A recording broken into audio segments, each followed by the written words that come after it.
नमस्कार दोस्तों, स्वागत है आपका एक बार फिर से भारत समाचार के हमारे इस खास कार्यक्रम में जो आधारित है गपशप, कानाफूसी और चर्चाओं पर। तो चलिए शुरू करते हैं पावर सेंटर।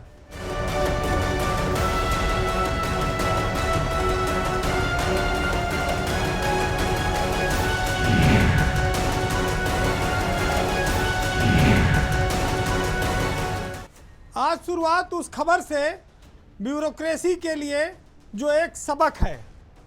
जिलों में जो अधिकारी डीएम और एसपी बनकर जाते हैं तो वहाँ पर वो सबसे बड़े अधिकारी होते हैं, वही सब कुछ माई बाप भी होते हैं। डीएम और एसपी के रूप में जो निर्णय आप करते हैं, अगर वो अनैतिक है, गलत है और भ्रष्टाचार से प्रेरित है तो आप इस बात को कतई मत भूलिएगा कि कई सालों बाद भी इसका खामियाजा आपको भोगना पड़ सकता है। आज हम आपको दो ऐसे घटनाक्रमों से रूबरू कराएंगे जो उत्तर प्रदेश के आईएएस और आईपीएस अफसरों के लिए एक उदाहरण है और आगे चलकर एक नज़ीर भी बनेगा कि जिले से हटने के कई साल बाद भी आपको पुरानी गलतियों की सज़ा मिल सकती है। पहला मामला जो है वो महाराजगंज जिले का है और दूसरा मामला चंदौली जिले का है।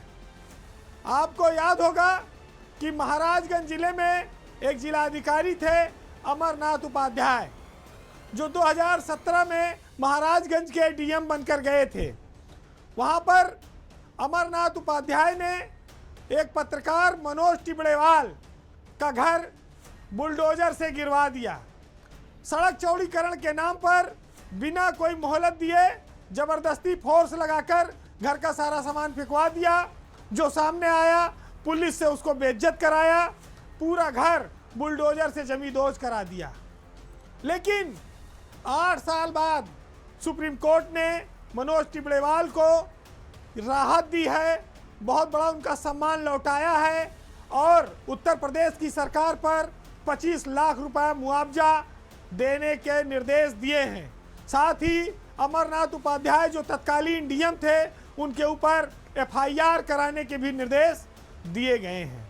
दूसरा मामला चंदौली में एसपी रहे अमित कुमार का है, जो भ्रष्टाचार के आरोप में आज चर्चा में आए हैं। एक पुलिसकर्मी अनिल सिंह, जिसने अफसरों पर यह आरोप लगाया कि वो 12.5 लाख रुपया घूस वसूल रहे हैं हर महीना, उसको अमित कुमार ने पकड़वाकर मुकदमा लिखवाकर जेल भेज दिया था। 3 साल बाद अदालत के आदेश पर अमित कुमार समेत 18 पुलिसकर्मियों पर एफआईआर हुई है।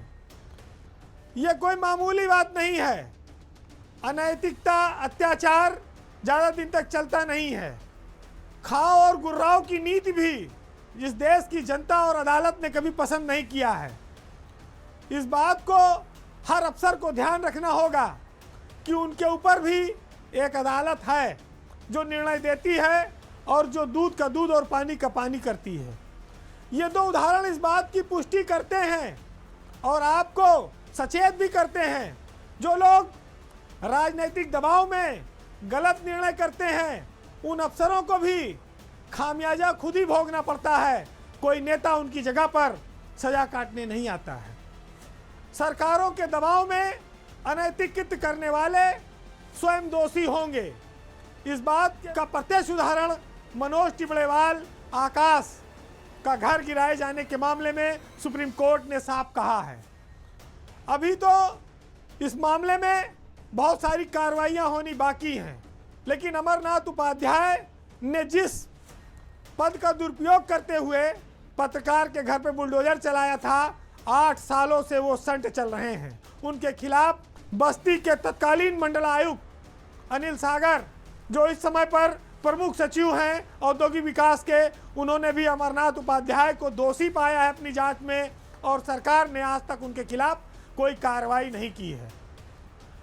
लोगों का घर गिरा दो, भ्रष्टाचार करने पर कोई उंगली उठाए उसको जेल भेज दो, यह अनैतिकता करके आज अधिकारी जिलों से तो चले गए, लेकिन उन्होंने सोचा कि क्या कोई कर लेगा। 8 साल बाद वक्त ने बताया है कि अन्याय और अत्याचार की उम्र ज़्यादा लंबी नहीं होती है, लौट कर तुम्हारे ऊपर ही आएगा।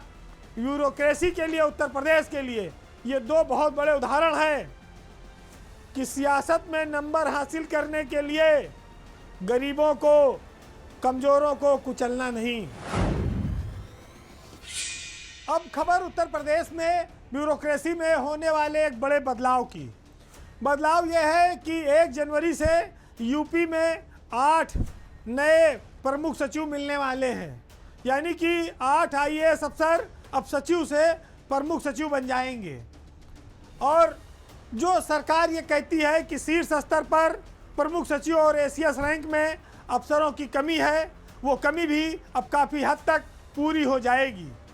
ये जो 8 आईएएस अफसर हैं जिनका प्रमोशन 1 जनवरी से होना है, ये सन 2000 बैच के हैं जो अभी विभिन्न विभागों में सचिव के रूप में कार्यरत हैं। हालांकि इन 8 में से एक अफसर दीपक अग्रवाल इस समय वो भारत सरकार में तैनात हैं और वहाँ के आवास विभाग में हैं। तो जब वो यूपी लौटेंगे दीपक अग्रवाल, तब यहाँ पर वो प्रमुख सचिव बनेंगे। लेकिन सौरभ बाबू जो इस समय खाद्य आयुक्त हैं उत्तर प्रदेश में, वो और कानपुर के मंडलायुक्त अमित गुप्ता, आजमगढ़ के मंडलायुक्त मनीष चौहान, मानवाधिकार आयोग में सेक्रेटरी हैं इस समय के धनलक्ष्मी, और स्वास्थ्य विभाग में सचिव हैं रंजन कुमार, कृषि विभाग में सचिव हैं अनुराग यादव, और उत्पादन निगम के एमडी हैं रणवीर प्रसाद। ये वो नाम हैं जो 1 जनवरी से उत्तर प्रदेश में प्रमुख सचिव बन जाएंगे। प्रमुख सचिव शासन का शीर्ष अफसर होता है, या तो प्रमुख सचिव उस विभाग में तैनात होगा कहीं, या एसीएस तैनात होगा। तो सबकी इच्छा ये होती है कि आगे चलकर विभाग में किसी उच्च स्तर पर उसके बाद फिर मिनिस्टर बचता है। तो प्रमुख सचिव और मंत्री ही मिलकर एक तरह से कहा जाए गवर्नमेंट को चलाते हैं, विभागों के विकास का सारा काम का निर्णय करते हैं।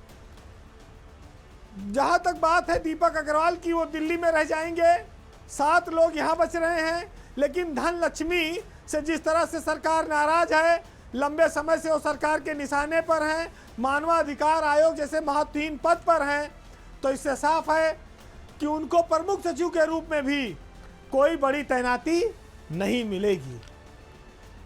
एक बात और महत्वपूर्ण है कि कानपुर में अमित गुप्ता मंडलायुक्त हैं और आजमगढ़ में मनीष चौहान हैं। मंडलायुक्तों का जो पद है हमारे यहाँ, उस पर भी प्रमुख सचिव लेवल के अफसर तैनात होते हैं। तो जरूरी नहीं है कि कानपुर और आजमगढ़ के जो कमिश्नर हैं वो प्रमुख सचिव बनने के बाद वो शासन में वापस लौटें। हो सकता है कि सरकार इन प्रमुख सचिवों को वहीं कमिश्नर बनाकर रखा है। पिछले 3 सालों से करीब मनीष चौहान को सरकार ने आजमगढ़ में कमिश्नर बनाकर रखा है। आजमगढ़ कोई बहुत अच्छी कमिश्नरी नहीं है, कोई बहुत बड़ा शहर नहीं है जो माना जाए कि वहाँ के लिए अधिकारी जोर लगावे, सेटिंग करें वहाँ जाने के लिए। एक तरह से माना जाता है कि सजा के तौर पर आजमगढ़ में उनको कमिश्नर बनाकर रखा गया है।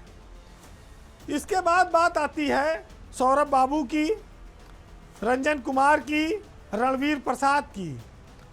ये सब अफसर जो है, करीब 4 लोग ऐसे हैं जो इसमें महत्वपूर्ण तैनाती शासन में पा सकते हैं, क्योंकि पिछले दिनों कुछ अफसर रिटायर हुए हैं और कुछ अफसरों के पास 1 से अधिक चार्ज है।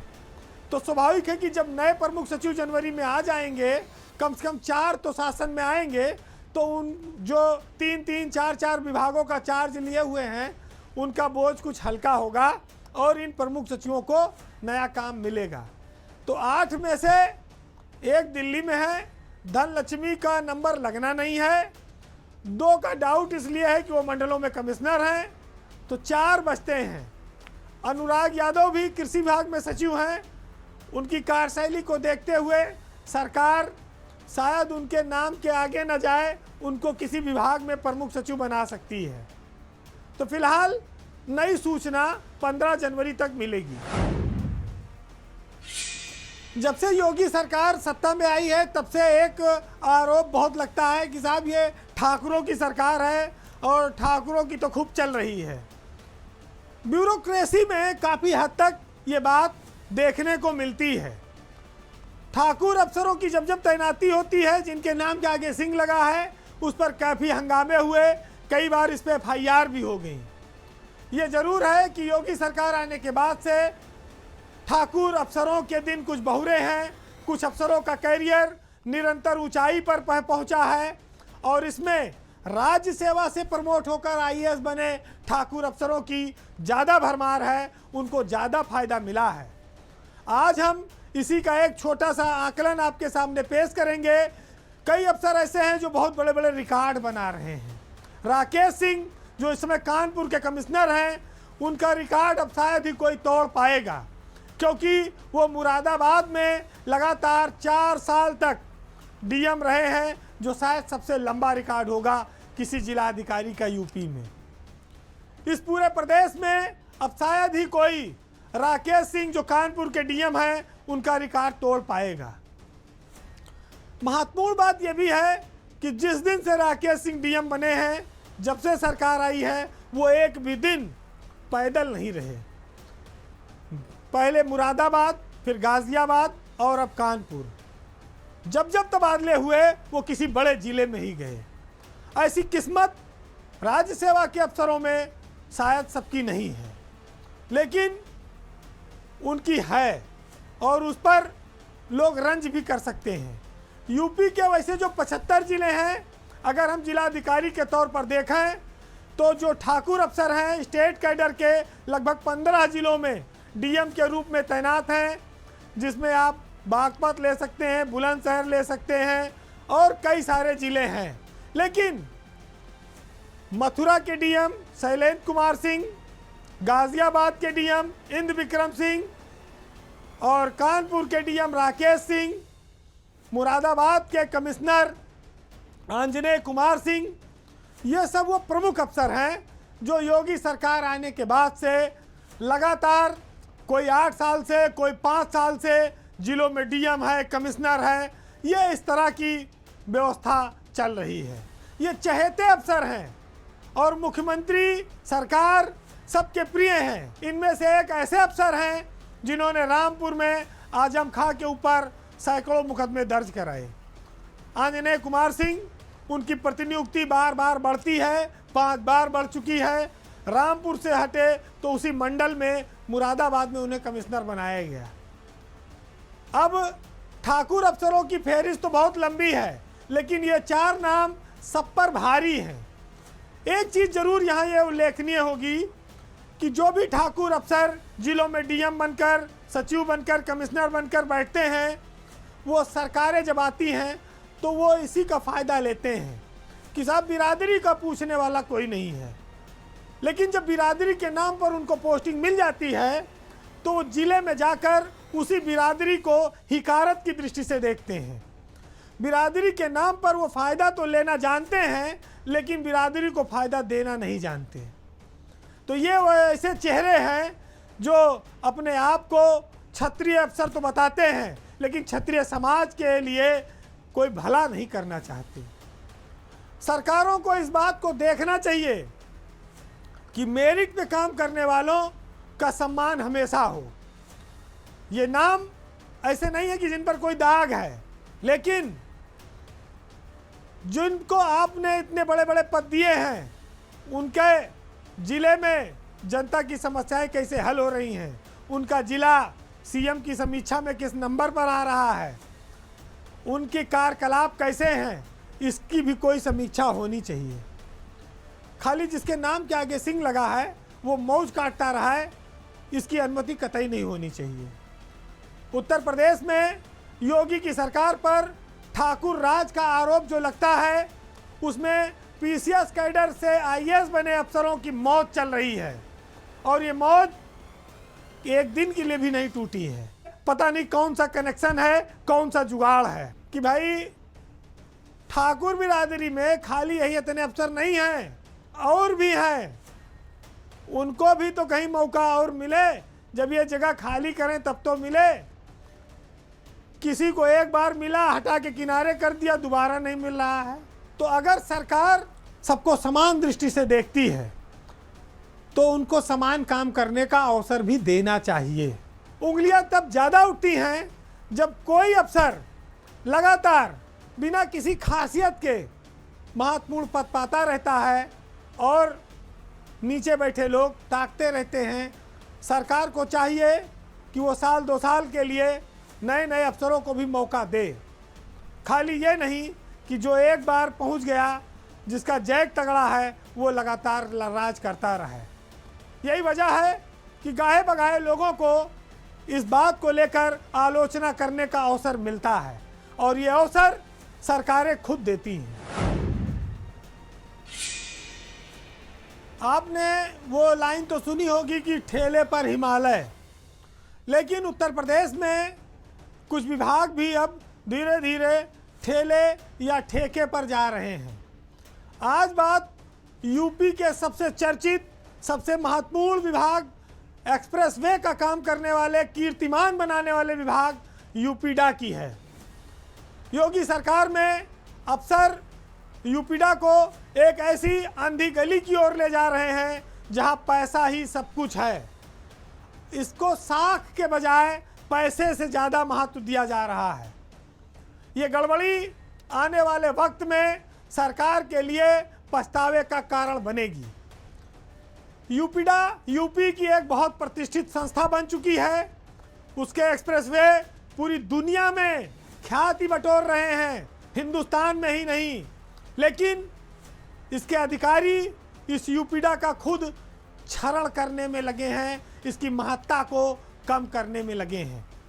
आज यही वजह है कि यूपीडा जैसी प्रतिष्ठित संस्था के अधिकतर काम अब धीरे धीरे ठेके पर जा रहे हैं।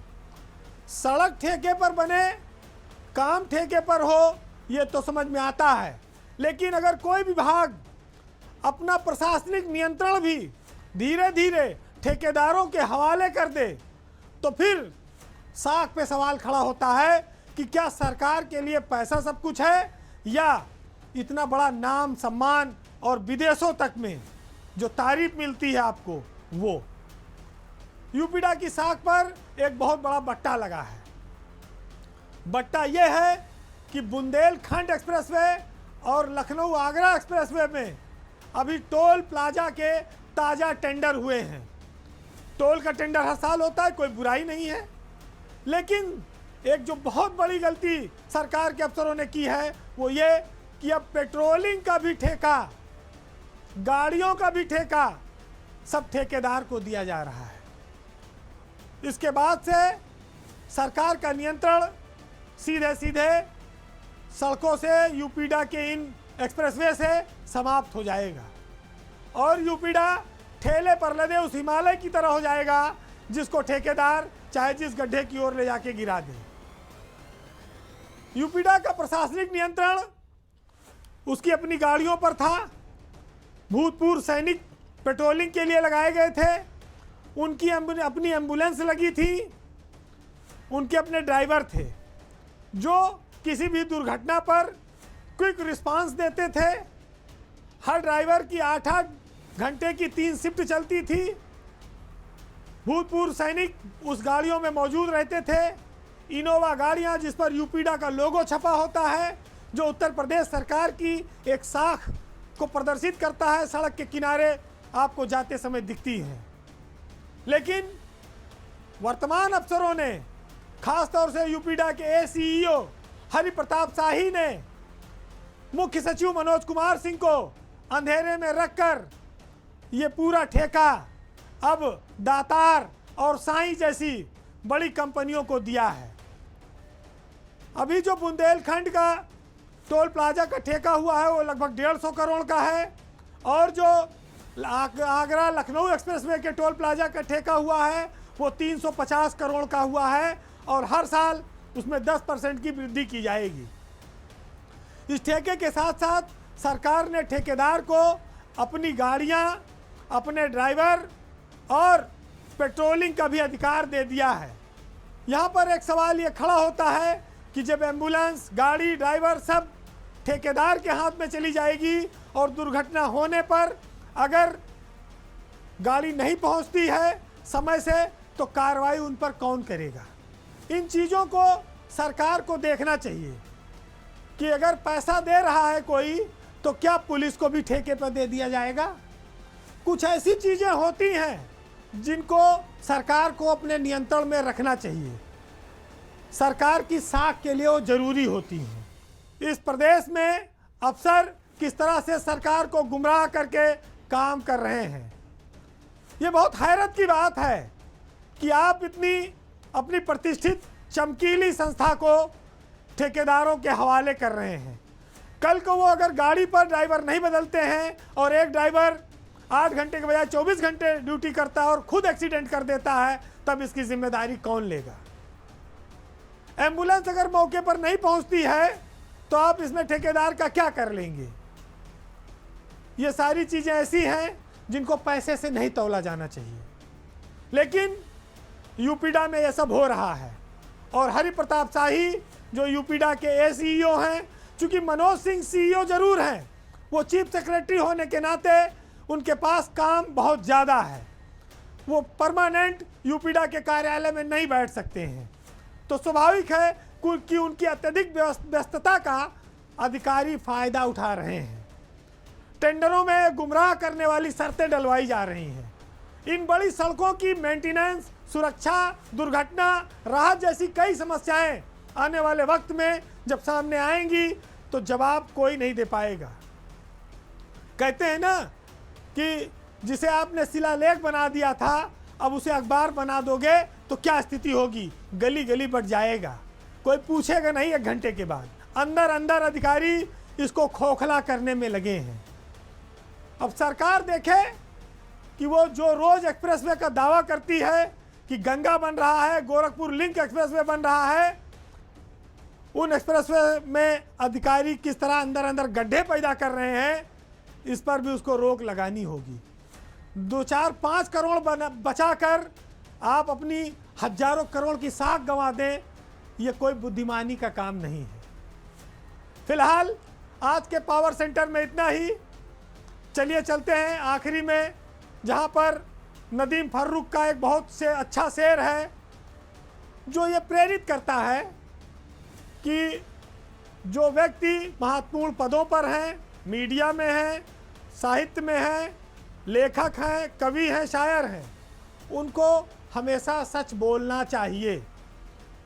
हर दौर में सच बोलने वालों को परेशानी का सामना भी करना पड़ा है, लेकिन इससे फर्क नहीं पड़ता है।